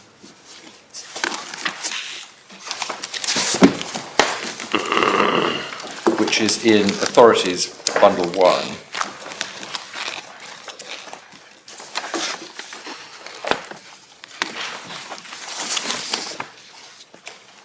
Incidentally, Mr. Dyer, why do we not have N and N? That's I was Mr. Justice Cazalet's. I was in N&N, and I was the advocate who persuaded him that it was a serious test that had to be satisfied. Well, that's not a good reason for not producing the case. It could be a good reason for producing it. But it's the only one of the cases, as far as I know, which isn't in our bundle. Yes, I'm not sure why. I think because it was... Well, of course, it was disapproved in rather Europe, disapproved of, I think that's... We have, I think, it is common ground between you that it's rather difficult to know where we are in these three various principles. Yes, quite. On the authorities. Right. It would have been... Shall we provide a copy? I think I think that would be Yes, helpful. we'll do Yes, that. it might as well be comprehensive. Yes, that will be done. M&M, my learned friend said that the facts in this case have the closest connection, as it were, to the facts in this case. That I dispute. If you could turn, please, to page 400. Which tab is it, please? Sorry, Lord? Which tab? Tab 10. Okay, thank you.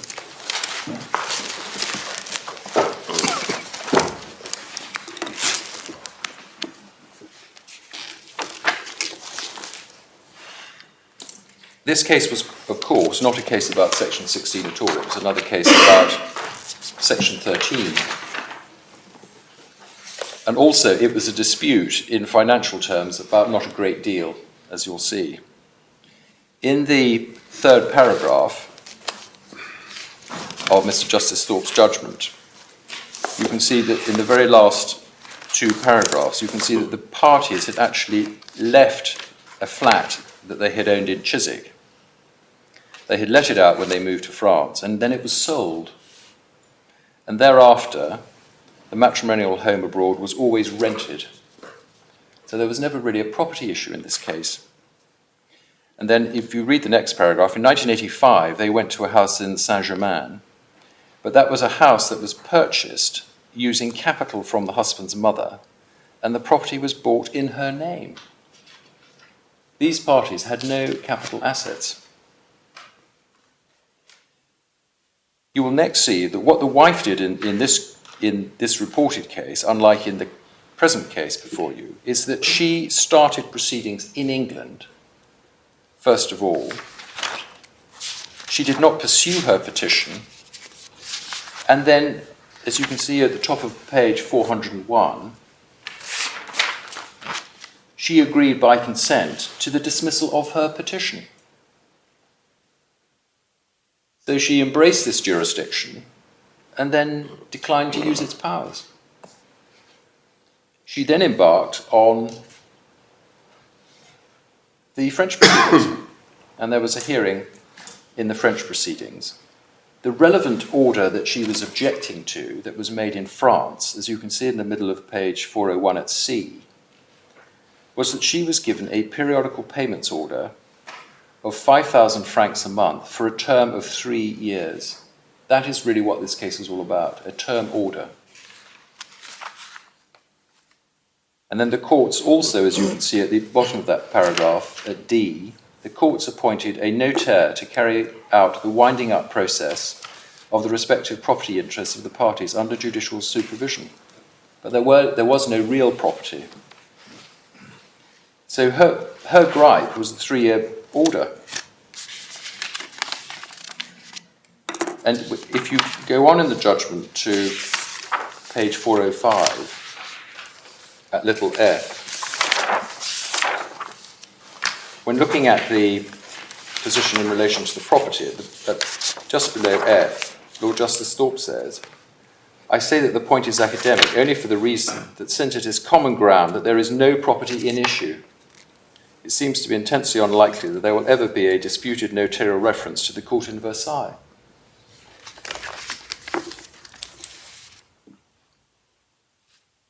And then he confirms that if we read over the page, at page 406,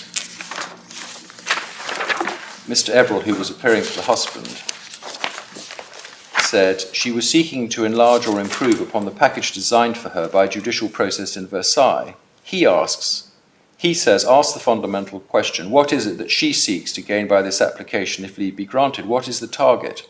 She has periodical payments for herself, she has periodical payments for children, she has a small lump sum, neither of the spouses has capital. So it's completely different to this case. There was no property in this jurisdiction that Mrs. M was trying to lay claim to.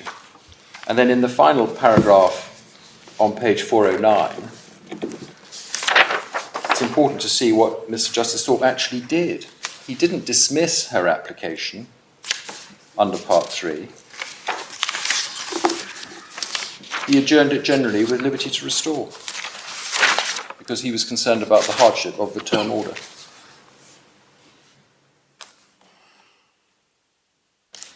So in my submission, this case really establishes no principle. Perhaps the only principle is that if you can show some form of potential hardship, your claim might be adjourned generally.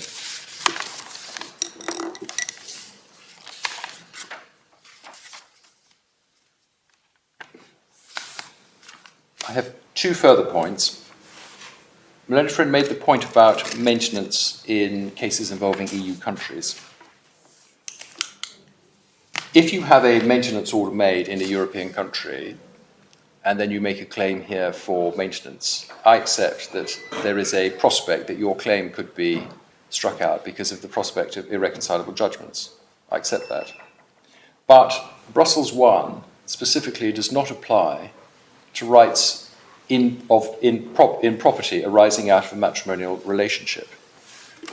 And if I could ask you please to go to Authorities Bundle 2, where we can look at the Council Regulation 44 of 2001. It's at tab 25.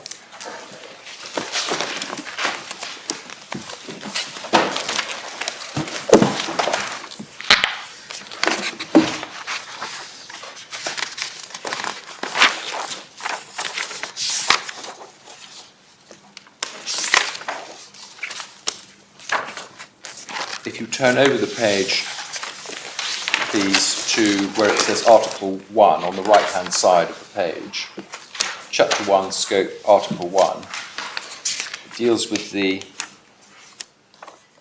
scope of the article, and Article 1, Paragraph 2 says, the regulation shall not apply to A, the status or legal capacity of natural persons, rights in property arising out of a matrimonial relationship.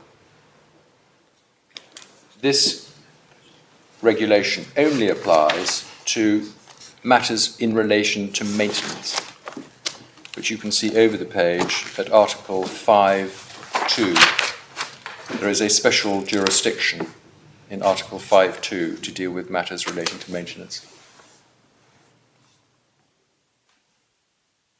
So if, for example, you had a situation where an Italian court made a financial order making an order for maintenance for a wife, but there was a property here that the Italian court had not dealt with, then the wife would be able to apply here under Part 3 to deal with the property in this jurisdiction. And there would be no risk of conflicting judgments because Brussels 1 would not apply to her claim in England, because it would be a claim dealing with rights in property arising out of a matrimonial relationship. That's why I made the submission yesterday that the fact that you may have a Part 3 case involving an EU country is really neither here nor there, because there's no bar by statute here or European Convention against there being two claims, save for the irreconcilable judgment point. Did More and More deal with the question whether Yes, it did. property adjustment order was within this? I thought it said it was. If so, I thought it would have said it wasn't. Maintenance can include periodic payments. Yes. It can include a lump sum. Yes. If it's capitalised maintenance only. Yes. But what about property adjustment? Only if it's in relation to maintenance, which is a difficult concept to understand. How a property adjustment isn't rights in property, is it, arising? Well, the point has never been decided. Well, it may be, it may encompass them, it may not. Yes, exactly that. There's nothing in the recitals, is there? No. The problem is Brussels 1 was designed for commercial cases and civil cases. It wasn't designed for matrimonial cases at all. And my last point on disparity. My learned friend said that Mr. Justice Mumby had worked on the basis that the disparity was the difference between the award made in the foreign country and then the award made in this country. We say, no, that's a misreading of what he said. If I could ask you please to look at page 47 in Appendix 1 in his judgment.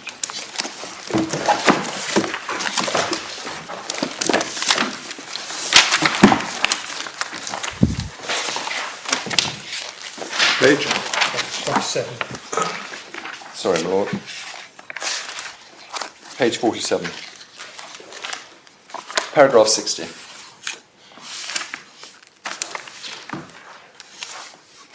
It's important to know what he says. The precise words are these.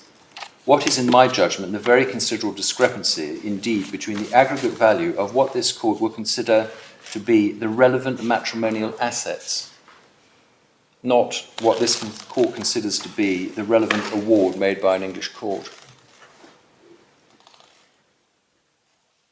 He's made it quite clear that he's looking at the disparity between the parties.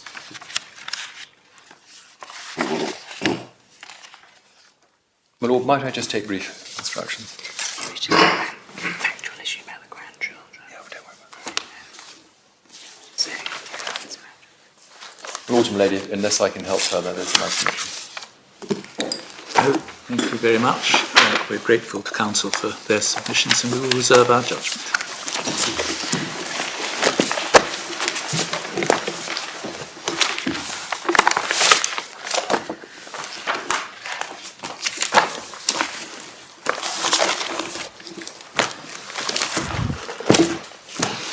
All rise.